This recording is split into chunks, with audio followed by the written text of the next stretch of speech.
Hello aspirants, looking at current affairs for 5th Feb. The news items picked up from the Hindu newspaper are these 10. We'll look at them in detail.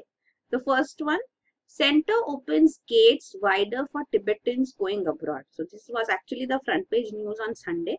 So if there's any important news item which is covered on Sunday, we'll be covering that. Otherwise, the Sunday newspaper has repetition of all the news items which are covered during the weekdays. So the issues, since we have well covered them, you don't need to go through them again.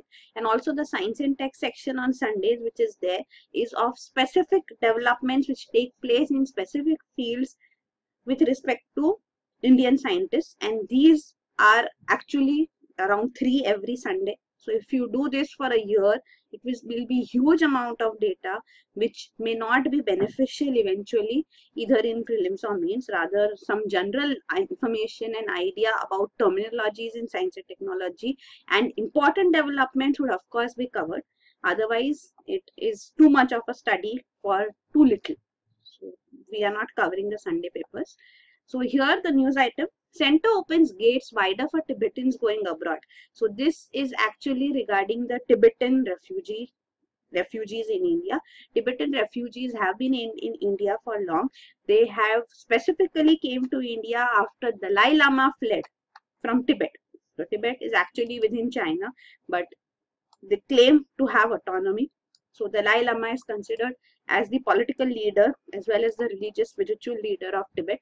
So he fled from China, from Tibet in 1959 when Chinese committed atrocities here. He came to India. The government of India gave him asylum as well as assistance towards temporary settlement. So many Tibetans came to India along with him during this period.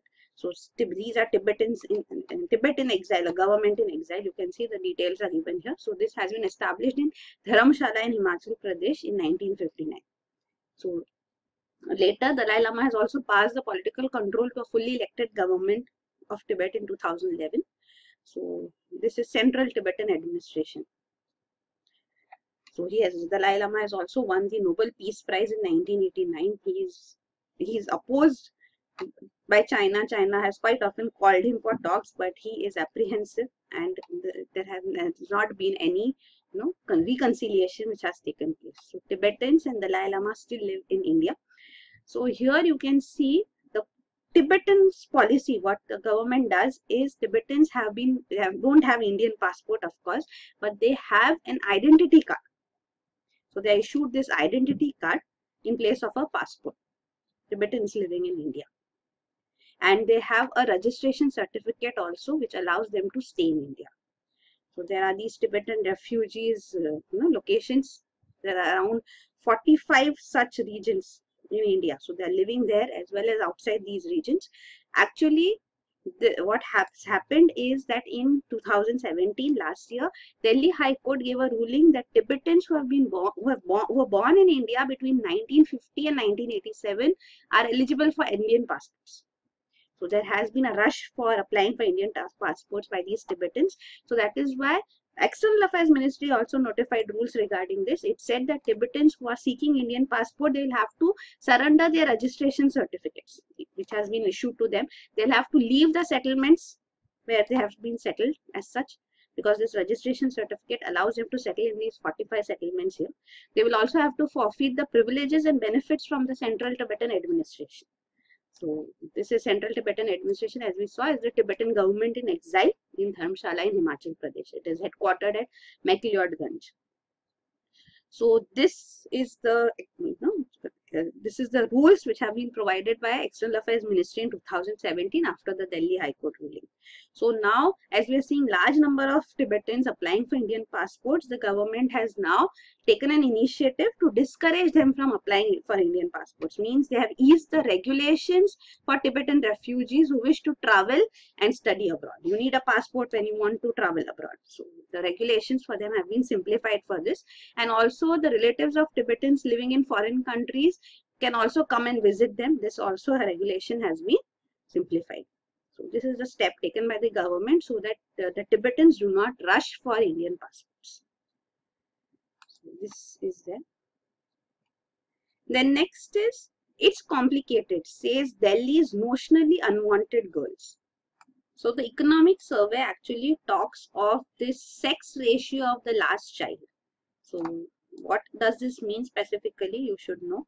So this is that how many boys or girls are born, means what is the sex ratio of the last child, means if there are two children born or if there's one child born, so that is one first child and the last child, so that is this last child's gender which will be considered for calculation. If there are two children born, only the second child's gender, or three children born, then only the third child's gender. So sex ratio of the last child. So generally it is believed that parents go ahead and have children. If they are having girls, they go ahead and have a child till the last child, a boy, is born. So sex ratio of last child has been taken, and this calculation has been done in the economic survey, which shows sex ratio at birth is another data which is calculated. So sex ratio at birth is that at birth how many boys and how many girls are born. So this is highly tilted in favor of boys. In Delhi, you can see sex ratio at birth shown in light blue color. So Delhi, Haryana, Punjab have high sex ratio at birth. So you can see what has been shown here is ideal sex ratio at birth. So ideally, if there is no bias, then sex ratio at birth should be 1050 as such. So this means that for every 1000 girls, there would be 1050 boys. But what we see in Delhi is that for every 1000 girls, there are 1191 boys. So this is the high sex ratio at birth, which are saying tilted in favor of boys. So this is there. An ideal sex ratio of last child again should be here, but then that is not the case in these three states. So that is being shown here. So the data, you can see what they say is that this is the first time that such estimate has been made. So these are called notionally unwanted girls. So the survey calculates the difference between the actual sex ratio and the ideal sex ratio for each birth order, and they have come up with this data. So this sex ratio of last child, it shows that there is high preference for males, especially in Delhi, Haryana and Punjab, as the data shows. The next is 4 army men killed in Pakistan firing. So the 4 army personnel, including an officer, have been killed. 5 others have been injured. As such, 2 of them are civilians. So this is regarding the exchange of fire between Pakistan and Indian troops, which is taking place along the LOC.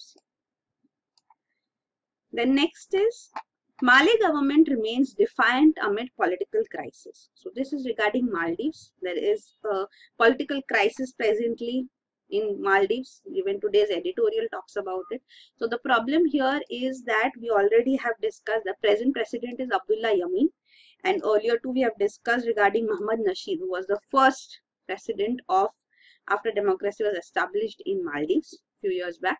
So this former president has actually had terrorism charges imposed against him, and he has been living in exile. So now what has happened is the Supreme Court of Maldives has passed an order. This ruling has been passed in which it has ordered the release of 9 opposition leaders, including this former president, Mohammad Nasheed. So he has been cleared of the charges of terrorism. If there are charges of terrorism against him, he cannot even fight for elections and become president again. So he's been cleared of these charges. So this Supreme Court ruling as such is not being implemented. The present president, Abdullah Yameen, is opposing it. The Attorney General also has said that the law enforcement agencies should not obey this Supreme Court ruling. He calls it that it's an illegal order. He says uphold the constitution and disregard all illegal orders. This is the advice from the Attorney General to the law enforcement agencies. So even the security forces have been called in the capital. The country's parliament as such has also been shut down. Members have not been allowed to come to the parliament as well, members of parliament. So this is the status presently, the political and constitutional crisis which is going on in Maldives. So Maldives is an archipelago, a group of island nation which is located below Lakshadweep. So this is there. So there have been pressures coming from domestic and international actors too, like UN and even India, USA have urged Mr. Yameen to respect the ruling of the Supreme Court and put it into effect. But he does not seem to be ready for that yet, though he spoke that the ruling would be put into effect, but the actions do not seem to be the same. So police and troops are resisting any move of enforcement of the Supreme Court ruling. There are also chances that the Supreme Court may impeach the present President Abdullah Yameen. So this is a political crisis going on in Maldives. Then next is Pelican Festival at Kolleru, a huge hit. So this is regarding the Kolleru Lake, one of the largest freshwater lakes which is located in Andhra Pradesh. The State Tourism Department here has organized Pelican Bird Festival 2018. So this has been organized for the first time in the region adjoining Atapaka Bird Sanctuary, which is surrounding the Kolleru Lake, where thousands of pelicans migrate. So visitors from far off places have flocked this sanctuary to spot these spot-billed pelicans and painted stork birds. So these migrant birds come here and they brood and protect the young ones here. So Kolleru Lake is also a Ramsar wetland site in India. It's located here in Andhra Pradesh. Then next is Odisha ready to welcome olive ridleys. So this is regarding the olive ridley turtles. So there is this mass nesting which takes place. So here at Rushikulya Rukuri, Odisha authorities here have extended the fencing. So fencing is generally done in this mass nesting site here for 3.5 kilometers around the coast. So now this has increased by 2 more kilometers. So it will be 5.5 kilometer fencing done, because last year it was seen that even beyond the fencing, the olive ridley turtles were having their nesting done. So first comes the mating season, means when the male and female mate. So the mating season, which started in November, is now over. So after the mating comes the nesting time. So the male olive ridley turtles, they return to their original habitat. They go out from the coast, but the females stay back and they lay their eggs and then nest them on the sandy coast here in Odisha. So this Rushikulya Rukuri in Odisha, here steps have been taken to protect these nesting sites. So this is there. So there is a need to protect the eggs in the nest. There is this. It takes 45 days for the eggs to bring out the young ones. So it's 45-day gestation period. Here the Rushikulya Rukuri is also shown. This is the olive ridley nesting beach. This is the Rushikulya river. So Rushikulya Rukuri lies here. So this you can see are the mass nesting sites along the Odisha coast. Gahirmatha beach is also famous here. The Mahanadi river is an important river in Odisha. And also sporadic nesting takes place along the entire coast as well. Then next is easier norms may help Indian firms go global. So in the budget 2018-19 speech, the finance minister announced that the government will review the existing guidelines and processes on the outward direct investment policy. So there will be an integrated outward direct investment policy which will be coming forth. So this outward direct investment basically means FDI means what is coming into the country, and outward means what is going out from the country. So this proposed policy will contain provisions to make it easy for Indian firms who are having plans to become MNCs, multinational companies. They want to go global, expand. It will ease the norms for them. So the approval requirements and other norms are expected to be simplified. But at the same time, it is expected that the round tripping would be sternly taken into view, because what happens is sometimes the outward investment is actually not an investment going out in the real sense, but it comes back into the country. So it takes benefits of tax havens. Tax havens are countries where taxation laws are relaxed. Taxes are very low. So they put in their money there, and then FDI is encouraged. So then they have to pay low taxes. So tax havens are like countries like Mauritius, Singapore, with which we have treaties also, which give them benefits. British Virgin Islands, etc.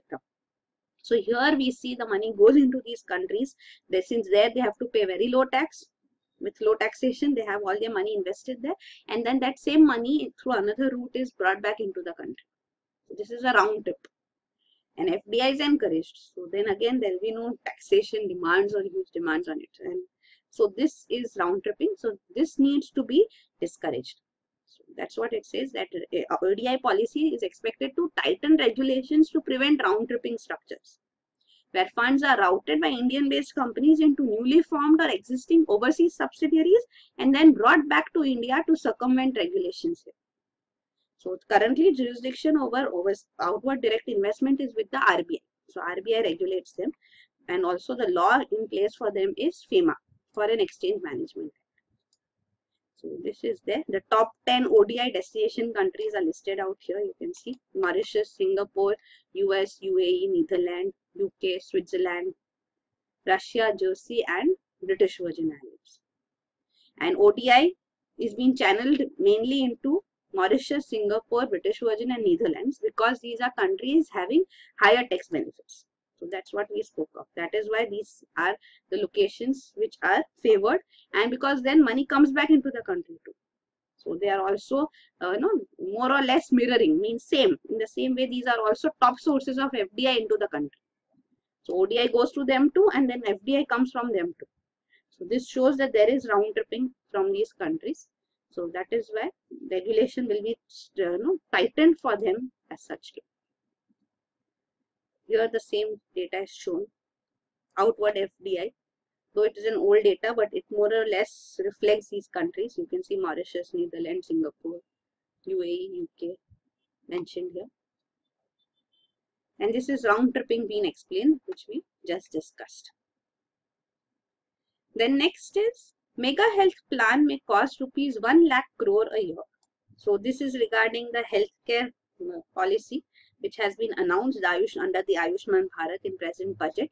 So a study which has been done by, this is a research paper as such from an economic think tank, which says that the announcement of this healthcare plan will require about 1 lakh crore annually as an investment from the government, and also the state's autonomy in designing their own policies in this sector, in the healthcare sector, which is actually a subject in the state list, will be curtailed, will be reduced. So state's autonomy would also be reduced, is being highlighted. Even it says if there's a conservative 2% rate of premium also charged on the insured sum, then the entire scheme would cost about 1 lakh crore annually. Then the next news item is Sebi gets teeth to act against exchanges' new market outfits. So this is an amendment which has been proposed in the finance bill. So as we have discussed earlier too, passing of the budget means passing of the appropriation bill and the finance bill. So the finance bill actually has made some changes into the acts, the Sebi Act and the Securities Contract Regulation Act as such. So here Sebi has been given more power by the government to impose monetary penalties on market intermediaries, including stock markets, clearing corporations, and also new market participants like investment advisors, research analysts, real estate investment trust, infrastructure investment trust. So all these would be getting monetary penalties also imposed on them by Sebi if they breach the provisions. So there are these regulatory norms which have to be fulfilled by these bodies. So the monetary penalty can be of at least rupees 5 crore and can go up to rupees 25 crore, or 3 times the amount of gains made out of non-compliance, such a failure or non-compliance. Also, Sebi has been given the power to act against entities which furnish false or incomplete information.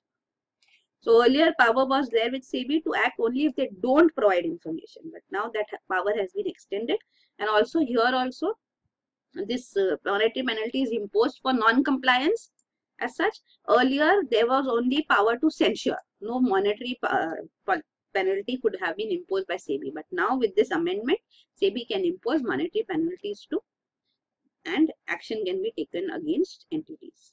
So this is there. Also recently the case which is there before Sebi is regarding National Stock Exchange. So this is the co-location matter.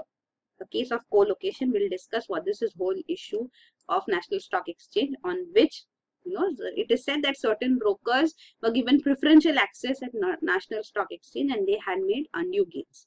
So this is a case which Sebi is looking into, investigating into. It can impose fine now. Also, finance bill allows Sebi to impose a penalty of up to 1 lakh per day for the period of non-compliance.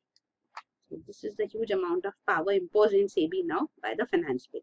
Earlier too, in budget 2015-16, the finance bill made a change in Sebi where it made the merger of the commodity market regulator, Forward Market Commission, with Sebi. So now Forward Markets Commission is not a separate market regulator. Sebi looks into commodity markets as well. So both FMC and Sebi have been merged. Means the FMC has been subsumed into Sebi. So here the details regarding this co-location case is also given.